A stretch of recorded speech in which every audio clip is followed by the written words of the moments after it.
sports coverage of the National Football League brings us to the Hoosier State, where Colts fans rise to their feet with the striking of the anvil as it is time for football here at Lucas Oil Stadium in downtown Indy. With Charles Davis, I'm Brandon Gaudin. And Charles, we take a look at the Colts entering play. They come in on a one-game winning streak. What do you say we keep that one positive? Because they haven't had much to be positive about lately. Yeah, let's take it, maybe make it almost like the theater. You're only as good as your last performance. Hopefully they can continue to move forward. So the Colts now coming out for their opening drive. And they will be led out by their 6'4" quarterback. And I thought it was a really nice performance last week by him. 3 touchdown passes. I think that signifies exactly what he was getting done. He did have the 1 interception. That's the ratio you say you're okay with, right? If you go 3 to 1, you're going to be pretty happy over the course of the season. Let's face it, he'll never blame the receiver publicly. But behind closed doors, he probably told his agent, hey, what's the deal? I should have a perfect game. We know they have these RPOs in their playbook, and look, we're seeing it here in the first quarter. You think we're going to see it as the game continues? They trotted them out early for a reason, partner. They're letting them know that this is in the arsenal, and we rely on it. You better be prepared because this is going to be an all-day affair trying to stop them. On a determined run there as he's going to take this all the way down near the 40. That's a 12-yard gain now on back-to-back plays. Well, there's plenty of real estate for him to maneuver on that run, and let's face it, it shouldn't be a surprise. He's one of the better backs in the league. Had to come into this game with the idea, slow him down, otherwise it's going to be a long afternoon. Under pressure, the Texans able to get in there for the sack. That's Azeez Al-Shaair getting through for the sack that time. Defensively on the previous play, they gave up a pretty good chunk of yardage, but right there, they got a good portion of it right back. And if we just flip it around from the offensive perspective, took a nice step forward, and how about a couple of leaps backwards after that play? They've got to figure out a big call coming. Oh, his first throw of the game going to be intercepted. Chauncey Gardner-Johnson with a pick. And the Texans are going to have the short field here as they'll take over right at the 50. So far this season, this defense has had their issues against the pass, so that's a great sign for them to get the early pick. Yeah, confidence builder for them and an absolute shock for the quarterback because he went into it, he saw the numbers we saw, he watched them on tape. I think he came into this one thinking this is going to be a big day, and it very well could be, but early in this one, advantage defense.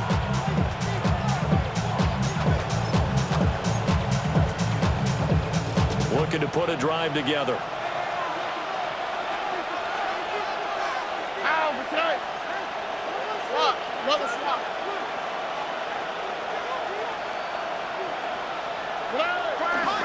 A first carry for the former Oklahoma Sooner, Joe Mixon. And nothing much materializing there on the first down run. He'll get a couple, and that's it. A 3-yard pickup. The numbers for Mixon last week, 20 carries, 67 yards. And when he went over 1,000 yards last week, you know what it did for their offense? It gave them a true identity because everyone's going to talk about this. The offensive line's going to take pride in it. Of course, the guy carrying the football will. But how about the coaching staff? When they go in and talk contracts, when they talk to reporters, hey, we had a 1,000-yard rusher this year. That means something in today's NFL. Back to Mixon on second down. And the stop here will come at the 38-yard line. 9 yards to pick up there, and it's a first down. The Texans had 7-4 on the year. But Charles, they were losers last time out. What do you think they need to do differently here? Well, I don't think it needs to be as drastic as burning up last week's game tape or not watching it, but the attitude has to be what's done is done. Let's move on. Put that one behind them, galvanize themselves, and go forward and get a win in this one. And a good-looking run there as he'll take this inside the 20 and down to the 18-yard line. That burst good for 20 and a first down. How best to describe that one? I'd say right down Broadway on that run. A straight-ahead running. I think that might be something we see a lot of between the tackles today. Well, he's enjoying things so far here this afternoon. Sees a crease and bursts through it for a solid game.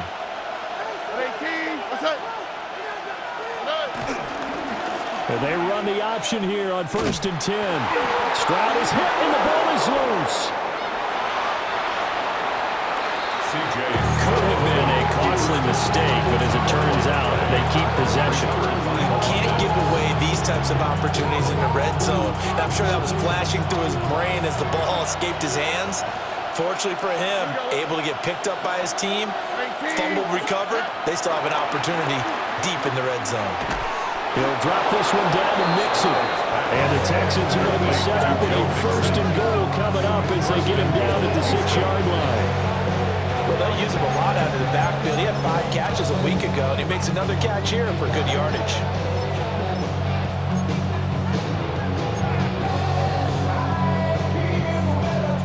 First and goal, a chance to convert that early turnover into points.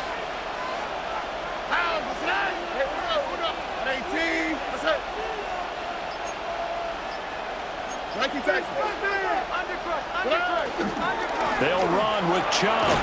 And he gets into the end zone. Touchdown, Houston.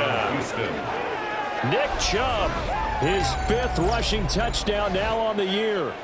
And the Texans take the early turnover and convert it into an opening touchdown. Extra point by Fairbairn, up and good. And it's now a 7-0 game. So the drive there took 6 plays. And Nick Chubb the one to finish it off as he does so with a touchdown run.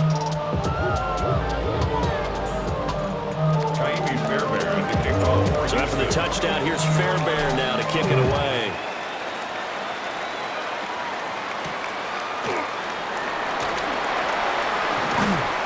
And the tackle going to be made right there at the 25-yard line. The Colts offense and Josh Downs making their way out. And as we play here in the month of November, he's putting together a campaign to remember the NFL's leader amongst wideouts in touchdown receptions. The Colts come to the line ready to start their next drive.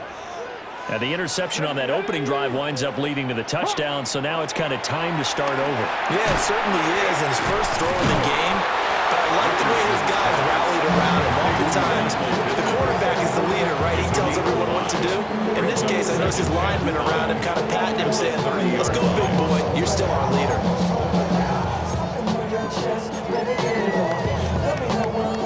Ball on the 30. They'll come up with a 2nd and 5. Let's go now. Running straight ahead, Taylor. And he's able to break out of one tackle, but they're quickly brought down. They follow up the gain of 5 by only getting 1 there on 2nd down.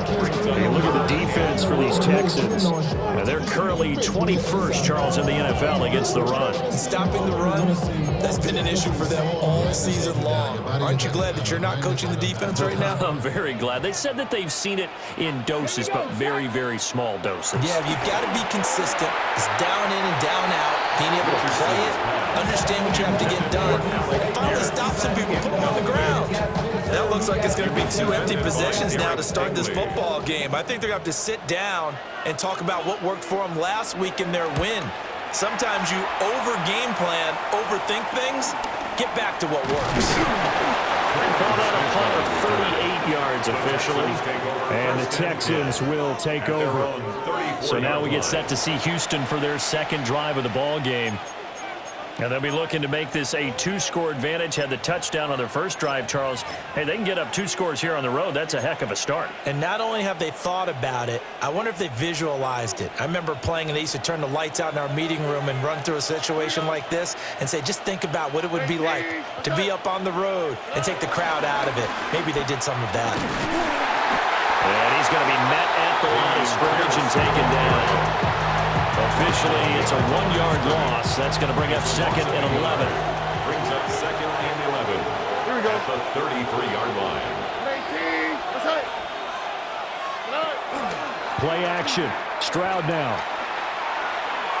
They're unable to connect, but a late flag comes in. And the contact may have come too early. Well, obviously, they never want to see penalties on that defense, but this one a little bit more significant there on the downfield pass play.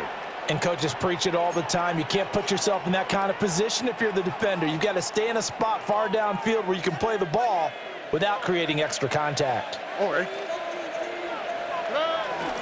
After the penalty, it's Mixon. It's a 6-yard gain on the ground, and that'll make it 2nd and 4. This defense for the Colts, they were terrific last week in the victory over Kansas City. It was a little bit enlightening talking with the defense coordinator about their performance last week, because the feeling was that it was a good, solid performance. They did what they needed to do to get the job done and get the win, but definitely a few lapses that they're looking to correct.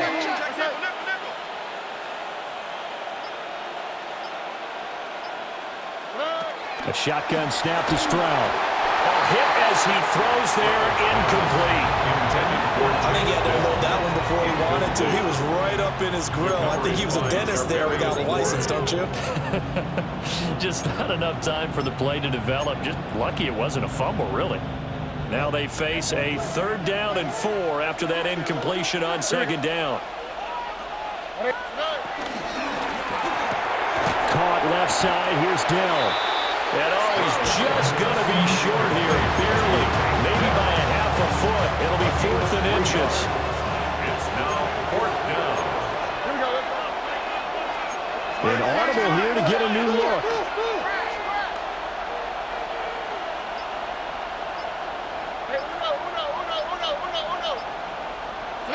Fourth down, Stroud going to try to throw for it. Able to find the open man. That's complete. Touchdown, Houston. Take Dell. His 3rd touchdown now on the year. And the Texans take a chance, but they find pay dirt on 4th and goal. His kick is good. Fairbairn good with the extra point. And it's now 14-0.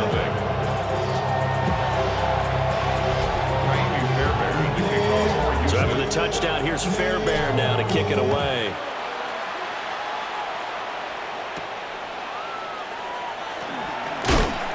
And makes it across the 20 as his guys will set up shop at the 23-yard line. The Colts now, their offense works their way back onto the field.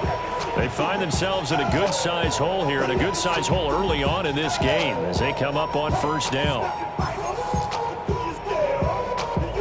Looking to put a drive together. Here we go. He'll start with a give to Taylor. And he'll wind up losing yardage here back at the 21-yard line. 2 yards the loss, 2nd and 12. This defense is a difficult one to prepare for, one of the best in the league. They'll come at you from all angles, and they did a nice job there stopping him for a loss. Richardson looking to throw. He'll get this one to Pittman. And he's taken down, but able to slip across the 35. Line of scrimmage, the 37 on 1st and 10. First down. 1st and 10 at the 37-yard line. It's a jet sweep. This is Pittman. And this winds up a gain of 4 to the 41. Let's just make this one succinct. Nice job there. All 11 guys on defense diagnosing the jet sweep and putting it down. Richardson out of the shotgun. And he'll be taken down, but not before he gets into enemy territory. Good play and a well-timed run from Richardson to pick up the 1st.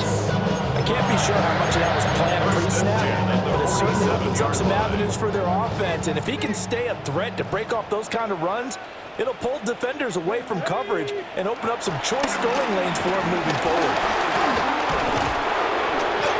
Time called here because a member of the Texans is in some discomfort. So as the medical staff takes a look, we'll step aside.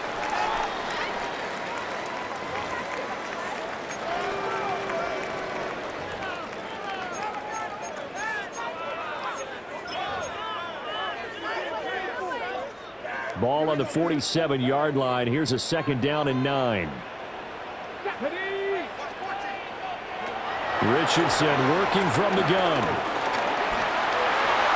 And he will slide to a stop. He does have the 1st down. Give him 10 that time, escaping the danger, running with it, and picking up a 1st down. 1st and 10 at the 36-yard line. 14-0 the score. This is the NFL on EA Sports. Second quarter now from Indianapolis with the homestanding Colts in possession, as they've got it with a 1st and 10.